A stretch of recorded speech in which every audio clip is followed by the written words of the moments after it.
leg pull front. On change notre relation au sol. On arrive maintenant sur nos extrémités, 2 mains, 2 pieds. Le bassin est flottant. On est dans ce qu'on connaît être une planche, c'est-à-dire la longueur des tissus à l'avant de la colonne vertébrale. Il y a toutes nos lignes cardinales qui sont là en fait comme protectrices de la ligne antérieure profonde où nos organes ne sont pas comprimés, ils flottent littéralement dans l'espace. On peut le prendre à 4 pattes, ici, et avec nos mains, un peu plus larges que nos épaules, on va venir écarter le sol. Donc on passe directement sur une ligne profonde postérieure de nos bras, du petit doigt jusqu'au bord interne de l'omoplate, en tirant le tapis sur les côtés. Si et seulement si je ne suis pas en hyperextension des coudes, ou je peux faire en sorte que l'intérieur de mes coudes soit face à face. J'écarte, et puis dans cet écartement, j'ai mes omoplates qui glissent de chaque côté pour rencontrer mes grands dentelés. Là, l'ouverture de l'écharpe tissulaire entre les omoplates à l'arrière et l'ouverture de l'écharpe tissulaire entre mes pectoraux à l'avant pour écarter mes clavicules. Voilà, donc ça flotte en fait, hein. Il n'y a pas d'effondrement ou il n'y a pas de... Là, cette panier thoracique est suspendu loin du sol parce que je passe sur mes lignes postérieures profondes de mes bras en écartant. Je peux pousser la balle de mon gros pouce de chaque main pour monter à l'intérieur de mes bras jusque dans l'avant de mes aisselles. On va allonger une jambe ici et en repoussant le sol, ça me permet d'avancer le sternum là et de suspendre, de trouver cette extension de la hanche. Le sacrum flotte. Et ça va être l'autre jambe. Je repose le premier genou et ça se repose à terre. C'est un magnifique travail des bras de suspension. J'allonge une jambe, je repousse mon talon loin, mon sternum avance, ça me permet de libérer mon autre jambe, ça revient à terre et je reviens.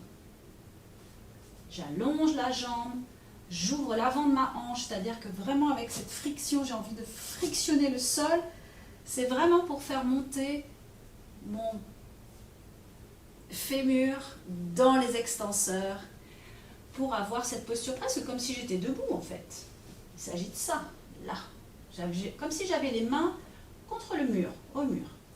Là et ici. Je peux aller repousser mon poids et jouer en fait. Je donne mon poids entre mes mains et mes pieds. Très très long ici et je viens frotter le sol. Je frotte, je crée une traction, une friction. Et je viens inspirer quand la jambe se soulève pour qu'il n'y ait pas de compression lombaire.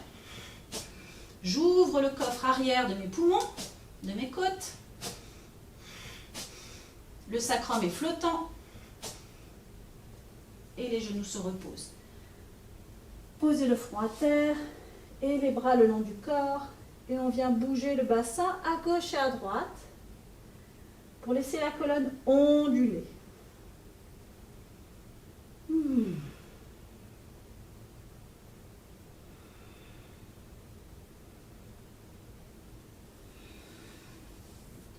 On peut mettre ce mouvement en lien avec les ciseaux, les scissors, où on est dans la même organisation, on va dire, mais là, on peut avoir vraiment toute la ligne, la LAS, et dans son, on va dire, dans son explosivité. C'est-à-dire que je vais dans l'accroche du tapis pour activer mon extenseur à l'arrière, faire monter mon fémur dans mes tissus à l'arrière. Quand je lâche l'appui, bam! C'est exactement l'histoire de la catapulte. Je tire en arrière et là, je lâche et naturellement la jambe flotte. Donc l'action, elle n'est pas de lever la jambe, parce qu'on va le faire avec les lombaires.